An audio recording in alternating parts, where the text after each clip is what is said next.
মুবাল্লিগ হব সুন্নতেরো, খুব চর্চা করব সুন্নতেরো। দয়া করো হে শাহে মদিনা। আলহামদুলিল্লাহি রাব্বিল আলামিন ওয়াসসালাতু ওয়াসসালামু আলা সাইয়্যিদিল মুরসালিন। আম্মা বা'দ, ফাআউযু বিল্লাহি মিনাশ শাইতানির রাজীম। বিসমিল্লাহির রহমানির রহিম। আসসালাতু ওয়াসসালামু আলাইকা ইয়া রাসূলাল্লাহ ওয়া আলা আলিকা ওয়া আসহাবিকা ইয়া হাবিবাল্লাহ। আসসালাতু ওয়াসসালামু আলাইকা ইয়া নবী আল্লাহ ওয়া আলা আলিকা ওয়া আসহাবিকা ইয়া নূর আল্লাহ। নাওয়াইতু সুন্নাতাল ইতিকাফ। দরুদ শরীফের অগণিত ফজিলত ও বরকত রয়েছে। সাআদাতুদ দারাইন নামক কিতাবের মধ্যে বর্ণিত হয়েছে, হযরত সাইয়্যিদুনা শেখ মুহাম্মদ বিন সুলাইমান জাজুলি রহমতুল্লাহি তাআলা আলাইহি বলেন, আমি একবার সফরের মধ্যে ছিলাম। এক স্থানে আসার পর নামাজের সময় হয়ে গেল। সেখানে একটি কূপ ছিল, কিন্তু বালতি আর রশি ছিল না। আমি চিন্তায় পড়ে গেলাম। তখনই একটি ঘরের ছাদ হতে এক ছোট্ট মেয়ে আমাকে আড়াল হতে দেখছিল আর জিজ্ঞাসা করলো, আপনি কি খুঁজছেন? আমি বললাম, কন্যা, রশি আর বালতি খুঁজছি। সে জিজ্ঞাসা করলো, আপনার নাম? আমি বললাম, মুহাম্মদ বিন সুলাইমান জাজুলি। ছোট্ট মেয়েটি অবাক হয়ে বলল, আচ্ছা, আপনি সেই ব্যক্তি যার প্রসিদ্ধির ডঙ্কা চারিদিকে ছড়িয়ে পড়েছে, অথচ আপনার অবস্থা এরকম যে আপনি একটা কূপ থেকে পানি পর্যন্ত ওঠাতে পারছেন না। একথা বলেই সেই ছোট্ট মেয়েটি কূপের মধ্যে থুতু ফেলল। থুতু ফেলার সাথে সাথেই ওই কূপের পানি নিচে ছিল, ওই নিচ থেকে পানিগুলো উপরের দিকে উঠতে লাগলো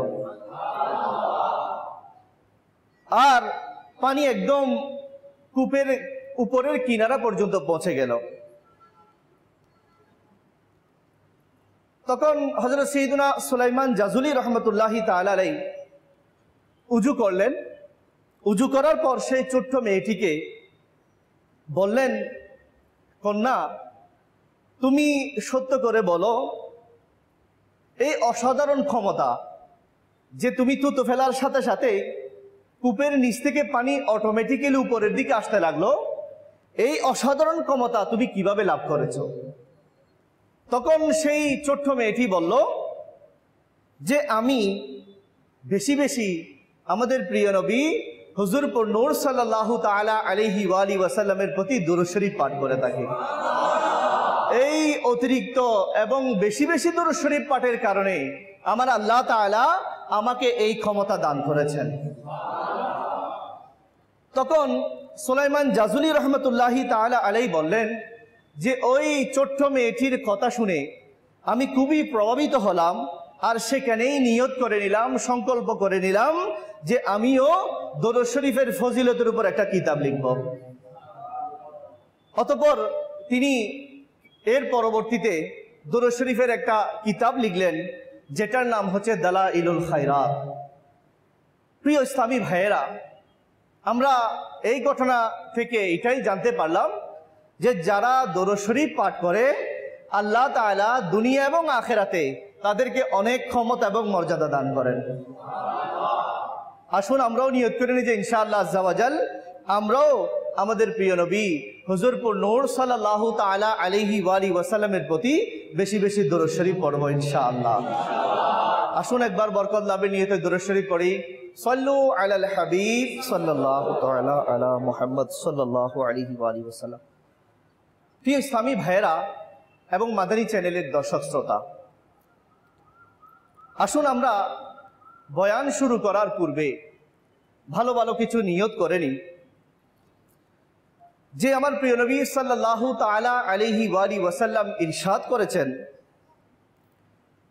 নিয়াতুল মুমিনি খায়রুম মিন আমালি, অর্থাৎ মুসলমানের নিয়ত তার আমলের চেয়ে উত্তম। আর এটা উলামায়ে কিরামগণ তাদের কিতাবের মধ্যে লিপিবদ্ধ করেছেন, এটা আমাদেরকে দিয়েছেন। সেটা হচ্ছে ভালো নিয়ত যত বেশি হবে সওয়াবও তত বেশি বাড়তে থাকবে। এখন আসুন, আমি তো বয়ান করছি, আমি নিয়ত করলাম, এখন যারা বয়ান শ্রবণ করছেন তারা একটু নিয়ত করে নিই যে দৃষ্টিকে নত রেখে মনোযোগ সহকারে বয়ান শ্রবণ করবো ইনশাআল্লাহ। হেলান দিয়ে বসার পরিবর্তে ইলমে দ্বীনের সম্মানার্থে যতক্ষণ সম্ভব দুজানো হয়ে বসবো ইনশাআল্লাহ আজ্জা ওয়া জাল। আর যা কিছু শুনবো এটা সওয়াব অর্জনের নিয়তে শুনবো, এবং যিনি বয়ান করছেন ওনার মন্তুষ্টির জন্য এই যিনি যে কথাটা বলা হচ্ছে, যে রিওয়ায়াত বর্ণনা করা হচ্ছে, সেটার উত্তর প্রদান করে তার মন খুশি করার চেষ্টা করবো ইনশাআল্লাহ। এরপর বয়ানের পর নিজে আগে এগিয়ে এসে অপর ইসলামের সাথে মোলাকাত এবং তার সাথে মুসাফাহা এবং তার সাথে পরিচিত হওয়ার এবং তাকে দাওয়াত ইসলামের সাথে সম্পৃক্ত করানোর চেষ্টা করবো ইনশাআল্লাহ। সাল্লু আলাল হাবিব সাল্লাল্লাহু তাআলা আলা মুহাম্মদ সাল্লাল্লাহু আলাইহি ওয়াসাল্লাম। প্রিয় ইসলামী ভাইয়েরা এবং মাদানী চ্যানেলের দর্শক শ্রোতা, আমরা মুসলমান, আল্লাহ পাক আমাদেরকে প্রত্যেকটা জিনিসেই বড় গুরুত্ব এবং মর্যাদার সাথে আমাদেরকে প্রদান করেছেন। তোর মধ্যে আল্লাহ তাআলা আমাদেরকে যে নিয়ামত দিয়েছেন, এর মধ্যে একটি বড় নিয়ামত হচ্ছে আল্লাহ তাআলা আমাদেরকে 12টি মাস দিয়েছেন। কুরআনুল কারীমের মধ্যে আমার আল্লাহ তাআলা আয়াতে কারিমার মধ্যে এটাই ইরশাদ করেছেন যে আমি তোমাদেরকে 12টি মাস দিয়েছি, প্রত্যেকটি মাসের আলাদা কিছু তাৎপর্য রয়েছে। তো মুসলমান হিসেবে আমরা জানি আরবি 12টা মাস রয়েছে। এই 12 মাসের মধ্যে প্রথম মাসের নাম হচ্ছে মুহররম, সর্বশেষের মাসের নাম হচ্ছে জিলহজ। ইসলাম দেখুন, একটা বছরের শুরুতেও ইসলামের ঘটনা যদি আপনি লক্ষ্য করেন তাহলে দেখবেন ইমাম হুসাইন রাদিয়াল্লাহু তাআলা আনহুর কোরবানি। আবার যদি ইসলামের সর্বশেষ মাস জিলহজ মাস, এটাতে দেখবেন যে ইসমাইল আলাইহিস সালামের কোরবানি। ইসলাম শুরুতেও কোরবানি চাই, শেষেও কোরবানি চাই। ইসলাম এটা চাই যে একজন মুসলমান তার প্রিয় আল্লাহ এবং প্রিয় ইসলাম, প্রিয় নবী সাল্লাল্লাহু আলাইহি ওয়াসাল্লামের জন্য বিভিন্ন সময়ে বিভিন্নভাবে কোরবানি দিবে। তাই একজন মুসলমান হিসেবে আমরা যখন হায়াত লাভ করেছি, জন্মগ্রহণ করেছি দুনিয়াতে, আমাদের সবসময় এটা প্রস্তুত থাকতে হবে যে কোনো না কোনো সময় আমার কোনো না কোনো কিছু কোরবানি দিতে হবে।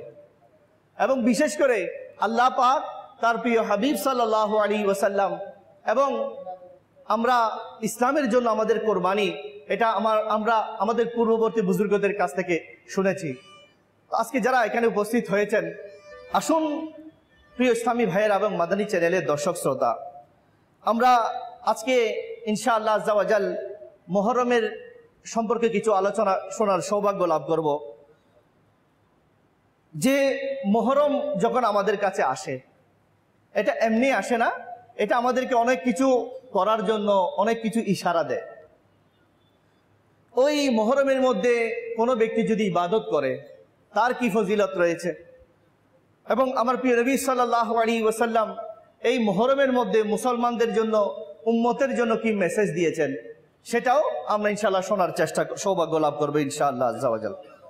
হযরত সাইয়্যিদুনা আবু হুরাইরা রাদিয়াল্লাহু তাআলা আনহু থেকে বর্ণিত, হুজুর আকরাম নূরে মুজাসসাম প্রিয় নবী সাল্লাল্লাহু তাআলা আলাইহি ওয়াসাল্লাম ইরশাদ করেন, রমজানের রোজার পর মুহররমের রোজাই হচ্ছে সর্বোত্তম।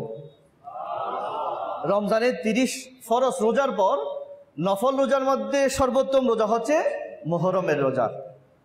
আর ফরজ নামাজের পর সবচেয়ে উত্তম নামাজ হচ্ছে রাতের বেলার নফল নামাজ, অর্থাৎ তাহাজ্জুদের নামাজ অথবা রাতের কোনো সালাতুল লাইল আদায় করা। মুসলিম শরীফের মধ্যে এই রিওয়ায়াত বর্ণিত হয়েছে। প্রিয় ইসলামী ভাইয়েরা, আমার প্রিয় নবী সাল্লাল্লাহু আলাইহি ওয়াসাল্লাম ইরশাদ করেন, মুহররমের প্রতিদিনের রোজা 1 মাস রোজার সমতুল্য। এই ব্যক্তি যদি মুহররমের একটি রোজা রাখে, আল্লাহ পাক তাকে 1 মাস রোজা রাখার সওয়াব দান করবেন। আর আশুরার দিনের রোজা, 10ই মুহররমের রোজার কি ফজিলত, আসুন একটু শুনে নিই। হযরত সাইয়্যিদুনা আব্দুল্লাহ বিন আব্বাস রাদিয়াল্লাহু তাআলা আনহু বর্ণনা করেন, আমি প্রিয় নবী হুজুরপুর নূর সাল্লাল্লাহু তাআলা আলাইহি ওয়াসাল্লামকে আশুরার দিনের রোজা ও রমজানের রোজা ব্যতীত অন্য কোনো দিন বা মাসের রোজাকে গুরুত্ব দিয়ে কুচখবর নিতে দেখিনি। অর্থাৎ সবচেয়ে বেশি গুরুত্ব দিতেন আমার নবী করিম সাল্লাল্লাহু আলাইহি ওয়াসাল্লাম রমজানের রোজা এবং আশুরা রোজা রাখাকে। এখন আসুন, এই রোজা কি অন্য কেউ রাখে কিনা, অন্য কোনো জাতি, অন্য কোনো ধর্ম রেখেছে কিনা বা রাখে কিনা, এটা সম্পর্কে কিছু বর্ণনা শুনেনি। আমার প্রিয় নবী সাল্লাল্লাহু আলাইহি ওয়াসাল্লাম ইরশাদ করেন, তোমরা আশুরার দিনের রোজা রাখো আর এতে ইহুদিদের বিরোধিতা করো। অর্থাৎ ইহুদিরাও এই আশুরার দিনে রোজা রাখে। তো আমার প্রিয় নবী সাল্লাল্লাহু আলাইহি ওয়াসাল্লাম ইরশাদ করছেন, তোমরা আশুরার দিনে রোজা রাখো আর এতে ইহুদিদের বিরোধিতা করো। আশুরার দিনের আগের দিন অথবা পরের দিনও রোজা রাখো। এটা আমরা চেষ্টা করব 9ই মুহররম অথবা 11ই মুহররম মিলিয়ে রাখার চেষ্টা করব ইনশাআল্লাহ। অনেকেই এই মাসআলা নিয়ে টেনশনে পড়ে যায় যে অন্যান্য সময় আমি রোজা রাখলে কি আমাকে 2টা রাখতে হবে? অনেকে বলে, হুজুর আমরা শুনেছি যে একটা নফল রোজা রাখা যায় না। অনেকেই যদি বলা হয় সোমবারে রোজা রাখেন, বলতেছে সোমবারে রাখলে তো মঙ্গলবারে রাখতে হবে বা রোববারে রাখতে হবে। অনেকেই টেনশনে পড়ে যায়। মনে রাখবেন, এই 2টা রোজা রাখার মাসালা শুধু মুহররমের সাথে সম্পৃক্ত। তো মুহররমের রোজা রাখলে 2টা রোজা রাখার জন্য বলা হয়েছে। হযরত আবু কাতাদা রাদিয়াল্লাহু তাআলা আনহু বলেন, আমার বিশ্বাস আশুরার দিনের রোজা দ্বারা আল্লাহ তাআলা পূর্ববর্তী 1 বছরের গুনাহ মাফ করে দিবেন। কোনো ব্যক্তি যদি আশুরার দিনে রোজা রাখে, আল্লাহ তাআলা তার গুনাহকে মাফ করে দিবেন। সুবহানাল্লাহ। মাদানী চ্যানেলের দর্শক শ্রোতা, আমরা এটা জানতে পারলাম যে আশুরার দিনের রোজার কি ফজিলত। আমরাও ইনশাআল্লাহ নিয়ত করে নিই যে ইনশাআল্লাহ আমরাও 10ই মুহররম তথা আশুরার দিনে রোজা রাখবো ইনশাআল্লাহ। এখন আসুন, ইসলামের যে বড় দিনগুলো রয়েছে এখানে বিশেষ কিছু আমলও থাকে যেগুলো করার কারণে আল্লাহ পাকের দয়ায় আমার আল্লাহ তাআলার বান্দারা অনেক উপকার লাভ করে থাকে। তাফসীরে রুহুল বয়ানের মধ্যে এটা বর্ণিত হয়েছে। হযরত মুফতি আহমদ ইয়ার খান নাঈমি রহমতুল্লাহি তাআলা আলাইহি বর্ণনা করেন, মুহররমের 9 ও 10 তারিখের রোজা রাখলে অনেক সওয়াব পাওয়া যায়। 10ই মুহররম নিজ পরিবার পরিজনের জন্য ভালো খাবার পরিবেশন করলে সারা বছর রুজি রোজগারের মধ্যে বরকত লাভ হবে আর পরিবারের মধ্যে কোনো অভাব অনটন থাকবে না।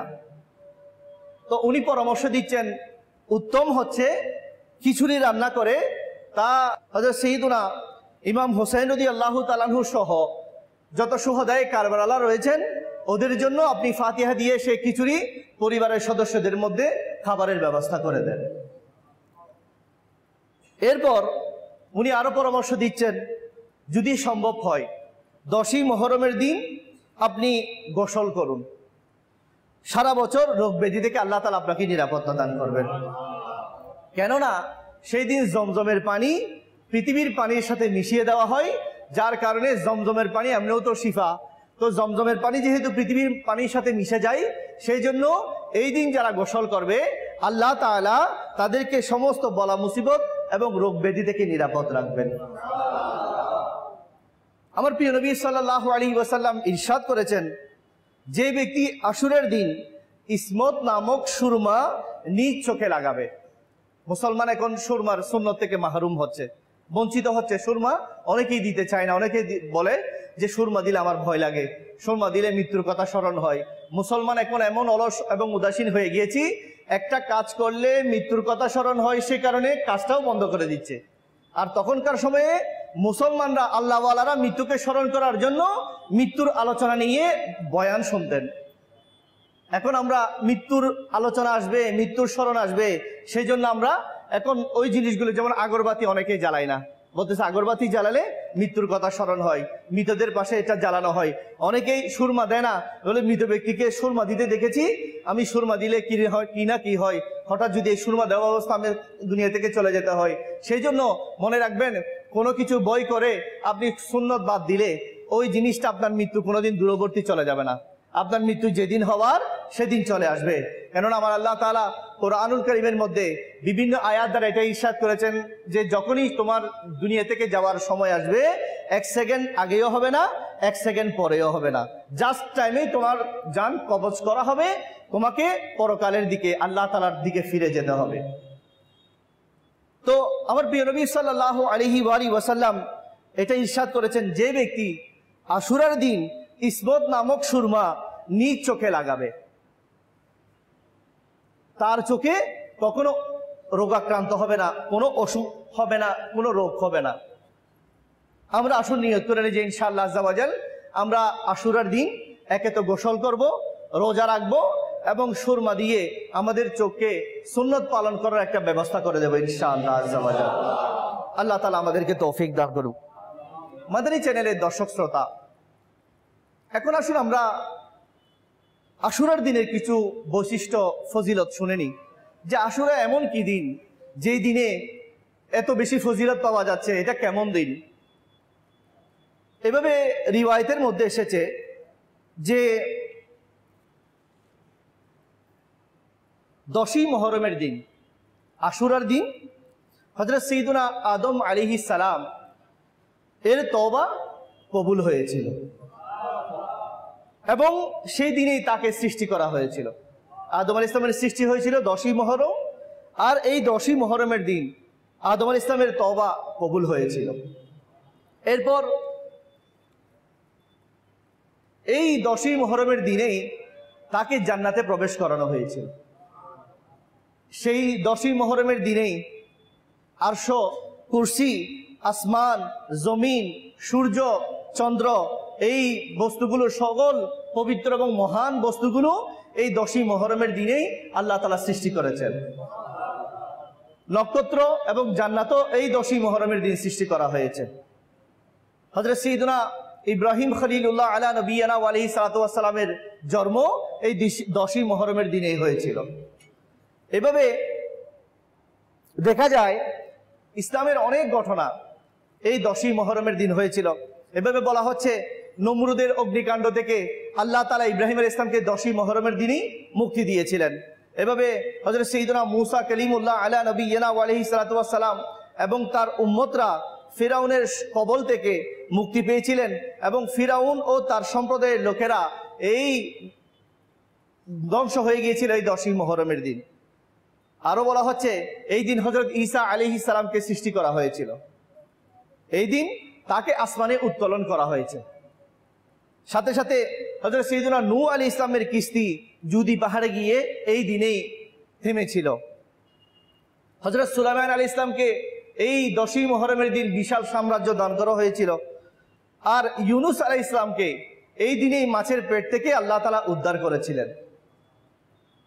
এভাবে ইয়াকুব আলাইহিস সালাম তার দৃষ্টিশক্তি ফিরে পেয়েছিলেন। হযরত ইউসুফ আলাইহিস সালাম গভীর কূপ থেকে আশুরার দিনেই তাকে বের করা হয়েছিল। হযরত আইয়ুব আলাইহিস সালামকে 10ই মুহররমের দিন আরোগ্য দান করা হয়েছিল, আর সেদিনেই আসমান থেকে জমিনে সর্বপ্রথম বৃষ্টি হয়েছিল। আমরা অনেকেই হয়তো জানি না, অনেকে আজকে এই ঘটনা প্রথম শুনছি।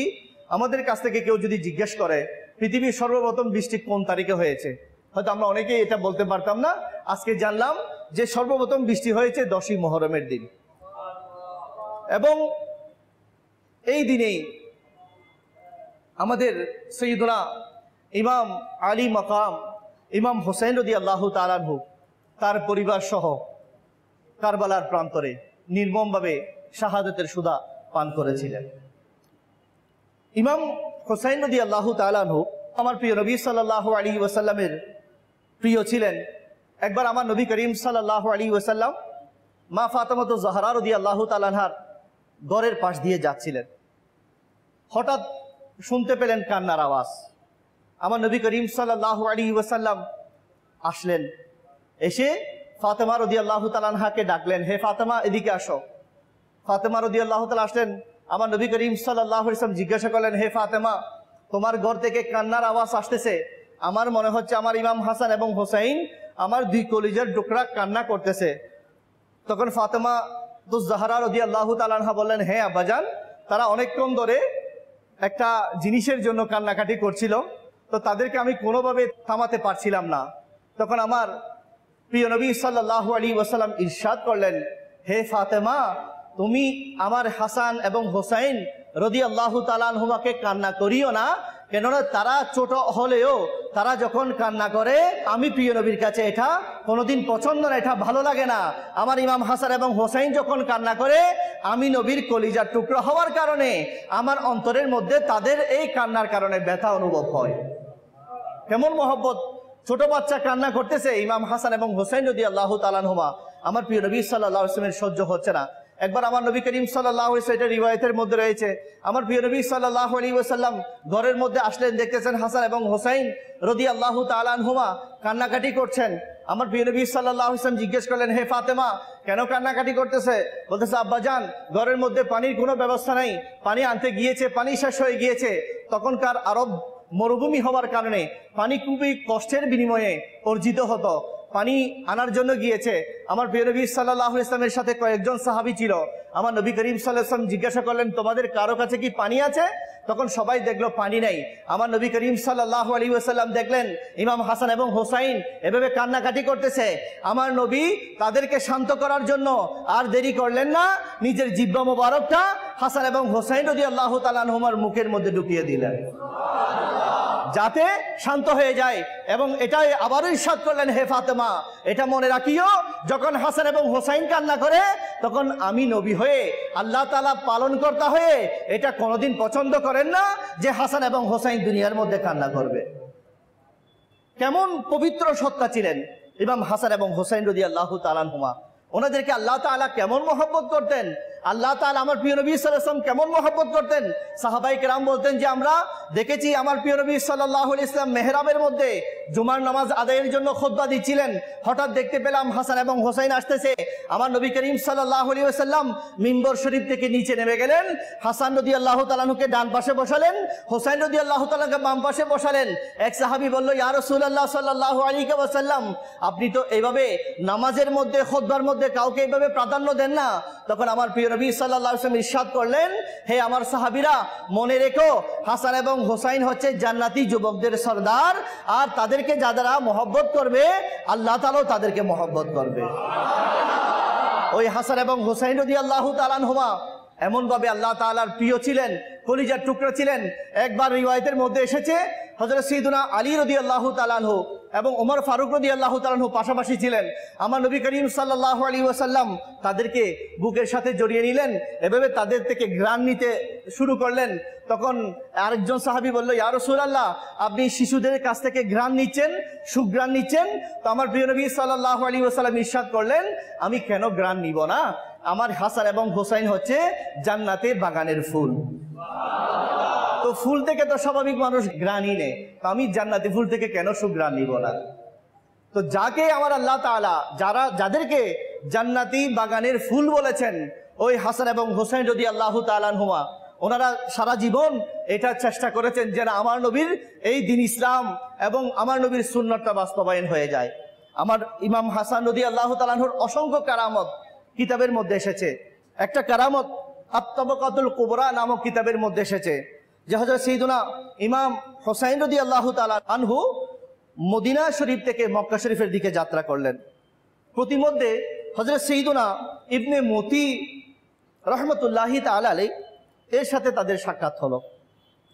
ইবনে মতি ইমাম হোসাইন রাদিয়াল্লাহু তাআলা আনহুকে বললেন, হুজুর, আমার ঘরের পাশের কূপটা একদম শুকিয়ে গিয়েছে, এটার পানি একদম নিচু হয়ে গিয়েছে, পানি আমরা নিতে পারি না, আপনি যদি একটু দোয়া করেন এবং এটার জন্য একটু যদি দোয়া করেন তাহলে আমরা কূপটা পানি যদি বেড়ে যায় আমরা পরিবারের সকল সদস্য সুখে শান্তিতে বসবাস করতে পারবো, পানির টেনশন দূর হয়ে যাবে। তখন আমার ইমাম হোসাইন রাদিয়াল্লাহু তাআলা আনহু তার কাছ থেকে যাকে বললেন, তুমি আমাকে ওই কূপের পাশে নিয়ে যাও। ইমাম হোসাইন রাদিয়াল্লাহু তাআলা সহ ওই ইবনে মতি ওই কূপের পাশে গেলেন এবং তাকে বললেন, তুমি একটা কাজ করো, একটা বালতিতে করে কিছু পানি নিয়ে আসো। ওই কূপ থেকে কিছু পানি নাও।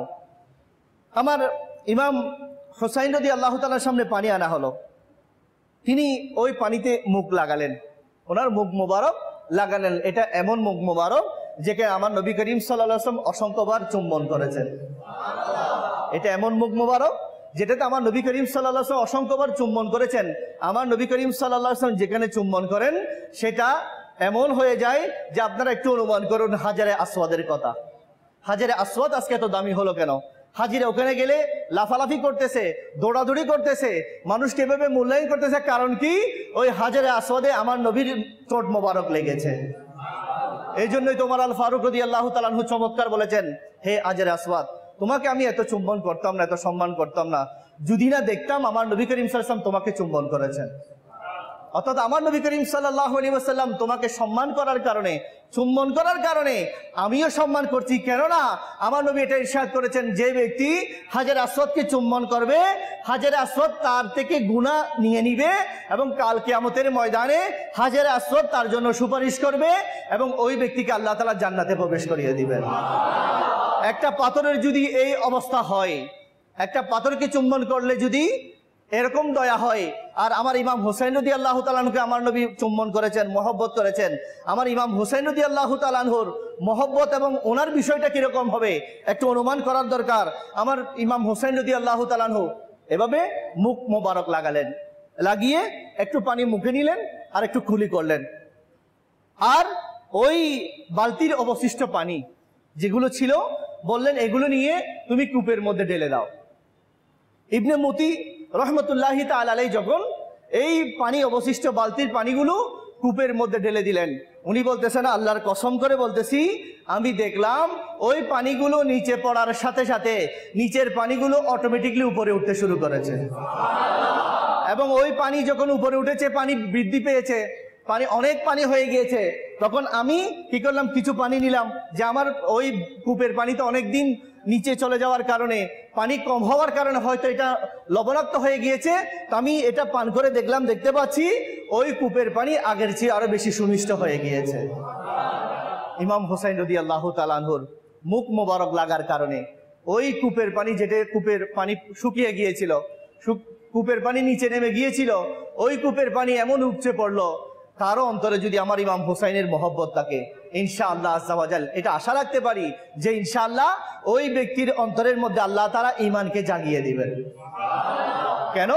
একবার উমর আল ফারুক রাদিয়াল্লাহু তাআলা আনহু বলছেন, একবার আমি দেখতে পেলাম আমার প্রিয় নবী সাল্লাল্লাহু আলাইহি ওয়াসাল্লাম ইমাম হুসাইন রাদিয়াল্লাহু তাআলা আনহুকে কাঁধের উপর নিয়ে হাঁটতেছেন। তখন আমি এটা বললাম, কেমন উত্তম বাহন পেয়েছে হে সাওয়ারি, তুমি কেমন উত্তম বাহন পেয়েছ, অর্থাৎ তুমি এমন সত্তার উপর চড়তেছো যে সত্তা হচ্ছে দুই জাহানের বাদশাহ আমার নবী করিম সাল্লাল্লাহু আলাইহি ওয়াসাল্লাম। তখন আমার নবী করিম সাল্লাল্লাহু আলাইহি ওয়াসাল্লাম তাকে বললেন, হে উমর, তুমি কেন এটা বলতেছো কেমন উত্তম বাহন? তুমি এটা কেন বলতেছো না যেমন উত্তম বাহন সে পেয়েছে এরকম উত্তম আরোহী ওই বাহনের উপর আরোহণ করেছে। যেমন বাহন তেমন আরোহী, সাওয়ারি।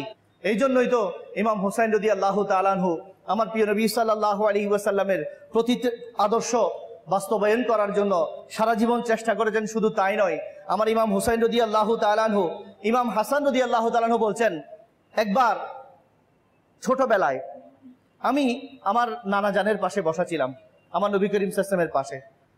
তো তখন গনিমতের মাল বন্টন হচ্ছিল, এখানে আমার পাশে কিছু খেজুর ছিল, ওই খেজুরগুলো বন্টন হচ্ছিল। তখন আমি ওখান থেকে একটু খেজুর নিয়ে মুখে দিয়ে দিলাম। দেখুন, একদিকে আমার নবী করিম সাল্লাল্লাহু আলাইহি ওয়াসাল্লাম, অপরদিকে ইমাম হাসান রাদিয়াল্লাহু তাআলা আনহু। স্বাভাবিকভাবে আমার কাছে কেউ যদি কোনো জিনিস আনে বন্টন করার জন্য, আমার ছেলে মেয়ে নাতি যদি কেউ খায়, আমি তাকে বারণ করব না, এটা আমাদের অভ্যাস। কিন্তু আমার নবী করিম সাল্লাল্লাহু আলাইহি ওয়াসাল্লাম হচ্ছেন আদর্শের বাহক, উনি আদর্শ সৃষ্টি করেছেন এই পৃথিবীর বুকে। আমার প্রিয় নবী সাল্লাল্লাহু আলাইহি ওয়াসাল্লাম ইমাম হাসান রাদিয়াল্লাহু তাআলা আনহুর মুখের মধ্যে হাত দিলেন, হাত দিয়ে আঙ্গুল মোবারক ঢুকিয়ে দিলেন, মুখ থেকে বের করে নিলেন। উনি বলতেছেন, আমি কিছু মাত্র খেয়ে নিয়েছিলাম, আমার নানাজান আমার মুখের মধ্যে হাত ঢুকিয়ে যখন এটা বের করতে চাচ্ছে, আমি বললাম যে নানাজান আমি বমি করে ফেলি। উনি বমি করে দিলেন, বমি করার সাথে সাথে সব বের হয়ে গেল, যেটা অর্ধেক খেজুর ছিল সেটাও রেখে দিলেন। আমার প্রিয় নবী সাল্লাল্লাহু আলাইহি ওয়াসাল্লাম এটা ইমাম হাসান রাদিয়াল্লাহু তাআলাকে ছোটবেলায় শিক্ষা দিয়েছেন। আসুন আমরাও এটা নিয়ত করে নিই যে ইনশাআল্লাহ ইমাম হাসান এবং হুসাইন রাদিয়াল্লাহু তাআলা আনহুমাকে আমার প্রিয় নবী সাল্লাল্লাহু আলাইহি ওয়াসাল্লাম যে আদর্শ শিখিয়েছেন এটাই হচ্ছে আসল ইসলাম। আজকে আমরা যদি ইসলাম খুঁজতে চাই, আজকে যদি আমরা ইসলাম খুঁজি, ইসলামের আদর্শটা কি, তাহলে আমাদেরকে হাসান এবং হুসাইন রাদিয়াল্লাহু তাআলা আনহুমার আদর্শ দেখতে হবে। ওনারা যে আদর্শে আদর্শিত ছিলেন, এই দুনিয়ার মধ্যে পথ চলেছিলেন, এটাই আল্লাহ তাআলা ইসলামের আসল আদর্শ হিসেবে এটা দুনিয়ার মধ্যে রেখে দিয়েছেন। প্রিয় ইসলামী ভাইয়েরা এবং মাদানী চ্যানেলের দর্শক শ্রোতা, আমরা এই ইমাম হোসেন রাদিয়াল্লাহু তাআলা আনহুর ব্যাপারে শুনেছি যে 10ই মুহররমের সময় ইয়েজিদ বাহিনীরা নির্মমভাবে আমার ইমাম হোসেন রাদিয়াল্লাহু তাআলা আনহুকে শহীদ করেছে। একে একে ওনার কলিজা টুকরা আলী আসগর, আলী আকবর সবাই শহীদ হয়েছে। কিন্তু আমার ইমাম হোসেন রাদিয়াল্লাহু তাআলা আনহু ওই পাপিষ্ঠ ইয়েজিদের কাছে মাথা নত করেন নাই। নিজের জান যেতে পারে, কিন্তু আমার আদর্শ আমার কাছ থেকে যেতে পারবে না। বর্তমান সময়ে অনেক মুসলমান এটা বলতে শোনা যায় যে হুজুর কি করব, দুনিয়ার সাথে পারি না, দুনিয়া এরকম চলতেছে, আমি তো আদর্শ পাতেছি না, হালালভাবে চলা তো অসম্ভব হয়ে গিয়েছে। তাদের জন্য আমি বলবো বড় মেসেজ হচ্ছে আমার ইমাম হোসেন রাদিয়াল্লাহু তাআলা আনহুর কারবালার প্রান্তর। পানি ছিল না, খাবার ছিল না, নাই বলতে কেউ নাই। 72 জন আহলে বাইতের সদস্য, আমার নবী পরিবারের সদস্য, কিন্তু ওই সদস্যরা চাইলে একটু যদি সমঝোতা করতেন তাহলে নাজ নিয়ামত ওনাদের কাছে চলে আসতো, খাবার চলে আসতো, ফোরাত নদীর পানি খুলে যেত, সবকিছু হয়ে যেত। কিন্তু আমার ইমাম হোসেন রাদিয়াল্লাহু তাআলা আনহু বলছেন আজকে যদি আমি ইয়েজিদের কাছে মাথা নত করি তাহলে কিয়ামত পর্যন্ত আমার নবীর উম্মত সবসময় যে বাতিলের কাছে মাথা নত করা শুরু করবে। আমি এটা শিক্ষা দিয়ে যাই, আমার নবী আমাকে মহব্বত করেছেন, এই পরিবারকে মহব্বত করেছেন। আমরা আজকে যদি কোরবানি দিয়ে যেতে পারি তাহলে কাল কিয়ামতের ময়দানে এটা আমার আল্লাহ তাআলার পক্ষে বড় একটা দলিল হবে, যারা হকপন্থী তাদের জন্য দলিল হবে যে তারা কখনো বাতিলের কাছে মাথা নত করে নাই। প্রিয় ইসলামী ভাইয়েরা এবং মাদানী চ্যানেলের দর্শক শ্রোতা, আমরা আমার প্রিয় নবী সাল্লাল্লাহু আলাইহি ওয়াসাল্লাম থেকে শুরু করে আহলে বাইত ইমাম হোসেন রাদিয়াল্লাহু তাআলা আনহু পর্যন্ত প্রত্যেকটা এই আদর্শই পাই যে কখনো বাতিলের কাছে মাথা নত আমরা করব না, কখনো ইসলাম বিরোধী শক্তির কাছে আমরা মাথা নত করব না। আমাদের মাথা ঝুঁকবে তো আল্লাহ তাআলার দরবারে ঝুঁকবে। যারা সৈয়দজাদা তাদেরকে সম্মান করতে হবে, তাদেরকে মহব্বত করতে হবে।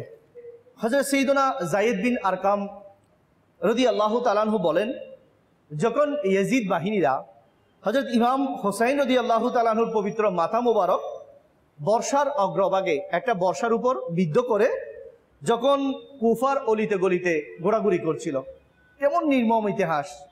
ইমাম হোসেন রাদিয়াল্লাহু মাথা মোবারক শহীদ করেছে, রেখে দেয় না, এটাকে কেটে ওই মাথা মোবারককে বর্ষার মধ্যে বিদ্ধ করে এটাকে অলিতে গলিতে ঘুরেছে। কত বড় জালিম।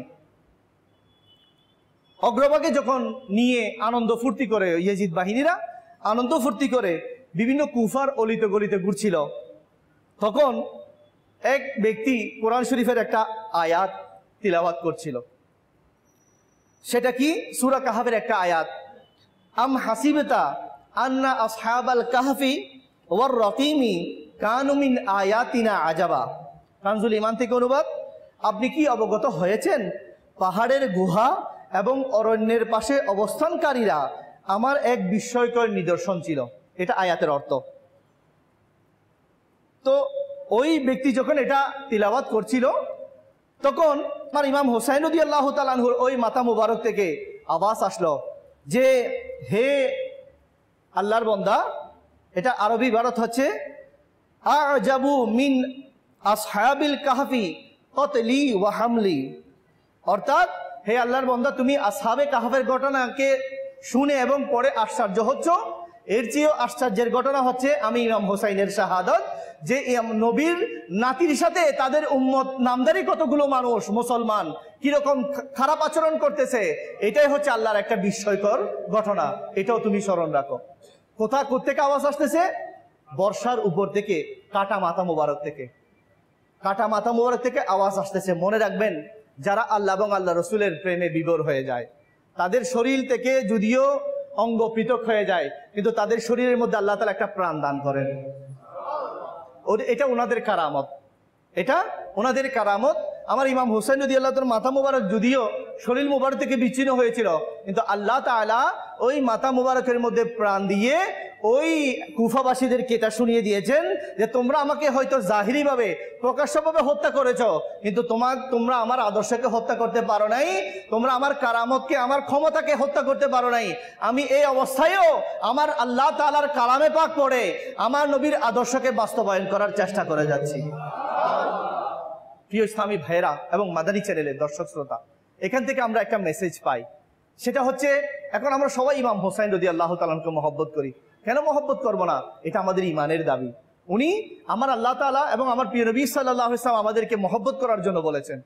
এখন ইমাম হুসাইন রাদিয়াল্লাহু তাআলা আনহুর কাটা মাথা মোবারক বর্ষার উপরেও কোরআন শরীফ তেলাওয়াত করতেছে, আর ইমাম হুসাইন রাদিয়াল্লাহু তাআলা মহব্বতকারী নামদারি আমরা মুসলমানরা বছরে একবারও হয়তো অনেকেই কোরআন শরীফ তেলাওয়াত করছি না, কোরআন শরীফ স্পর্শ করে পর্যন্ত দেখছি না। আজকে আমি যদি এখানে জিজ্ঞাসা করি যে আজকে আমরা কে কে কোরআন শরীফ পড়েছি, হাত যদি তুলতে বলা হয় হয়তো অনেক হাত না উঠে নিচে থেকে যাবে। কোরআন শরীফ স্পর্শ করা এটাও ইবাদত, এটাও সওয়াবের কাজ। কোরআন শরীফ তিলাওয়াত করা সওয়াবের কাজ। শুধু তাই নয়, কোরআন শরীফ এটা তিলাওয়াত করা সওয়াবের কাজ। কোরআন শরীফকে কেউ যদি পড়তে না জানে, তোতলামির কারণে যদি পড়তে দেরি হয়, কষ্ট হয়, তাহলে আমার আল্লাহ তাআলা তার জন্য দ্বিগুণ সওয়াবের ব্যবস্থা করেছেন। দেখাও ইবাদত, ছোঁয়াও ইবাদত। ওমর আল ফারুক রাদিয়াল্লাহু তাআলা আনহুর জীবনীতে রয়েছে, ওমর আল ফারুক রাদিয়াল্লাহু তাআলা আনহু প্রতিদিন একবার কোরআনুল কারীম নিয়ে চুমু খেতেন, মাথার উপর রাখতেন এবং দোয়া করতেন, আল্লাহ তোমার এই পাক কালামের উসিলায় আমার উপর তুমি দয়া করো। এই আমলটা আসুন আমরা আজকে নিয়ত করে নিই। দাওয়াত ইসলামীর সুন্নাত ওয়াল ইসতিমাতে এসেছি, কিছু না কিছু আমল না নিয়ে গেলে আসার যাওয়া হবে, তেমন কোনো উপকার হবে না। আসুন আজকে আমরা নিয়ত করে নিই, আল্লাহর পাক কালাম আমার ঘরে আছে, এটা অনেক সময় ময়লায় এটা একদম দেখে যায়, ওই কোরআন শরীফকে প্রতিদিন নিয়ে একটু আতর লাগিয়ে দিলে আমার আল্লাহ তাআলা খুশি হবেন, কেননা এটা আমার আল্লাহ তাআলার কালাম। এটা আমরা আজকে নিয়ত করি যে ইনশাআল্লাহ এটাকে আতর লাগাবো, সুগন্ধি লাগাবো, এটাকে ফ্রেশ রাখবো, এবং যদি সম্ভব হয় ওমর আল ফারুক রাদিয়াল্লাহু তাআলা আনহুর ইনশাআল্লাহ আদর্শের উপর আমল করতে গিয়ে দিনে একবার এটাকে চুমুকিয়ে মাথায় লাগাবো ইনশাআল্লাহ আজ্জা ওয়া জাল্লা। আল্লাহ তাআলা আমাদেরকে তৌফিক দান করুন। সাল্লু আলাল হাবিব সাল্লাল্লাহু তাআলা আলা মুহাম্মদ। তো প্রিয় ইসলামী ভাইয়েরা এবং মাদানী চ্যানেলের দর্শক শ্রোতা, আসুন আমরা নিয়ত করে নিই যে ইনশাআল্লাহ আজকের পর থেকে আমরা প্রতিদিন কমপক্ষে এক পৃষ্ঠা হলেও কোরআন শরীফ তিলাওয়াত করবো ইনশাআল্লাহ আজ্জা ওয়া জাল্লা। আর অনেকের মনে প্রশ্ন আসতে পারে যে ভাইজান আমি তো পড়তে চাই, আমার পড়াটা শুদ্ধ না। তো আপনার জন্য দাওয়াত ইসলামী একটা ডিপার্টমেন্ট খুলেছে, যেটার নাম হচ্ছে প্রাপ্তবয়স্কদের মাদ্রাসাতুল মদিনা। প্রাপ্তবয়স্কদের এটা কোরআন শরীফ পড়ার একটা ডিপার্টমেন্ট বানিয়েছে, বিভাগ বানিয়েছে।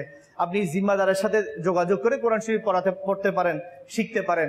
এবং কোরআন শরীফ যাদের অশুদ্ধ, তারা শিক্ষাকালীন অবস্থায় যদি কোনো ভুল করে, এই মাসালাও মনে রাখবেন। অনেকেই বলে যে আমার এখনো আলিফ বা তা সা জিম হা খ এবং পুরো কোরআন শরীফ আমি কোনো নাজারা শেষ করতে পারি নাই, কোরআন শরীফ পড়লেই ভুল হচ্ছে, কারি সাহেবের কাছে গেলেই ভুল হচ্ছে, এখন আমি কোরআন শরীফ পড়লে গুনাহগার হব। মনে রাখবেন এটা মাসআলা।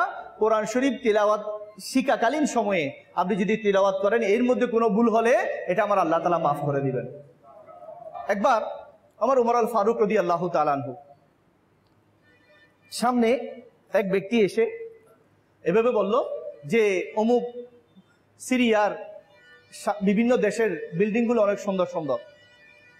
তখন আমার প্রিয় নবী সাল্লাল্লাহু আলাইহি ওয়াসাল্লাম ওমর আল ফারুক রাদিয়াল্লাহু তাআলা আনহুকে বলেন, হে উমর, তুমি যদি চাও জান্নাতে তোমারও সুন্দর বিল্ডিং হোক, তাহলে তুমি একটা কাজ করবা, প্রতিদিন কমপক্ষে 10 বার করে সূরা ইখলাস শরীফ পাঠ করবা। যে ব্যক্তি 10 বার সূরা ইখলাস তথা কুল হুয়াল্লাহ শরীফ পাঠ করে, আমার আল্লাহ তাআলা জান্নাতে তার জন্য একটা বিল্ডিং নির্মাণ করেন। এই জন্যই তো আমার প্রিয় নবী সাল্লাল্লাহু আলাইহি ওয়াসাল্লাম মিরাজের রাতে যখন গিয়েছেন, ওমর আল ফারুক রাদিয়াল্লাহু তাআলা আনহুর বিল্ডিং দেখেছেন, এত চমৎকার, বাইরে থেকে ভিতরে দেখা যাচ্ছিল, ভিতর থেকে বাইরে দেখা যাচ্ছিল।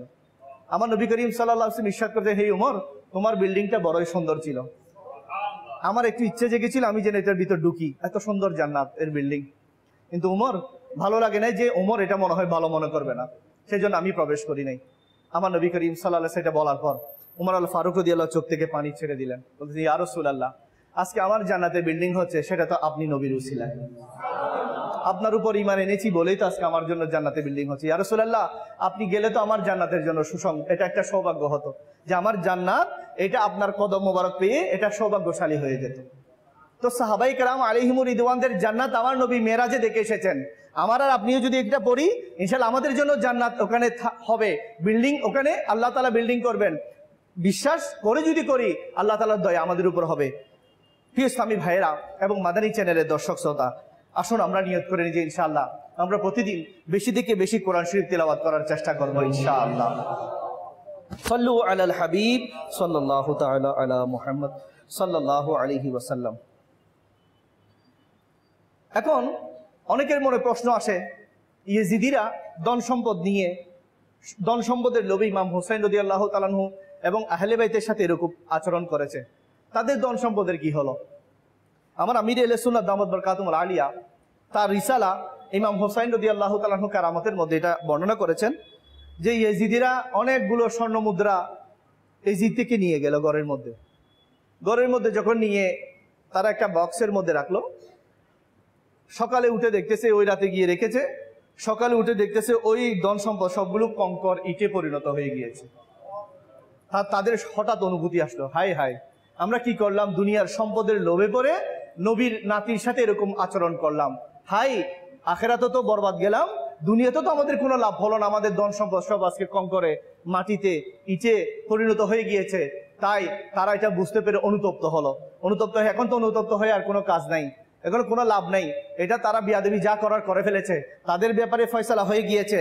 এখন ওই তারা তো বিয়াদবি করেছে, ওই সময়কালীন সময়ে এক পাদ্রী তার গির্জা থেকে ইমাম হুসাইন রাদিয়াল্লাহু তাআলা আনহুর পবিত্র মাথা মুবারক নিয়ে যেতে দেখে ইয়েজিদ বাহিনীর কাছে জিজ্ঞাসা করলো, এটা কার মাথা? তারা বলল, এটা হচ্ছে ইমাম হুসাইনের মাথা। পাদ্রী বলল, তোমরা বড়ই নিকৃষ্ট লোক, বড়ই খারাপ লোক, তোমরা তোমাদের নবীর নাতির মাথা নিয়ে এভাবে দৌড়াদৌড়ি করছো। একটা কাজ করো, তোমাদেরকে আমি 10,000 দিরহাম দিব, একটা রাতের জন্য এই মাথা মুবারকটা আমার কাছে রাখো।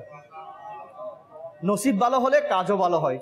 যাদের নসিবে ভালো কিছু আছে তাদের অন্তরের মধ্যে আল্লাহ তাআলা ভালো কিছু করার জন্য এটা জজবা সৃষ্টি করে দেন। তার নসিবের মধ্যে ঈমান ছিল, দয়া ছিল। ওই পাদ্রী কি করলো, 10,000 দিরহামের বিনিময়ে ওই মাথা মুবারক রাখলো, রেখে রাতে এটাকে গোসল করালো, ভালো করে যা কিছু লেগেছে এগুলো সব পরিষ্কার করলো, সুগন্ধি লাগালো, লাগিয়ে সে বসেছিল। সে যখন গভীর রাত হলো, সে দেখতে পেল ওই মাথা মুবারকের উপর ছাদ থেকে, আসমান থেকে একটা আলো এসে পড়লো। আলো এসে পড়ার দেরি, এদিকে আলো এসে পড়েছে, ওইদিকে ইমাম হুসাইন রাদিয়াল্লাহু মাথা মুবারকের মধ্যে চোখ মুবারক অটোমেটিকলি খুলে গিয়েছে।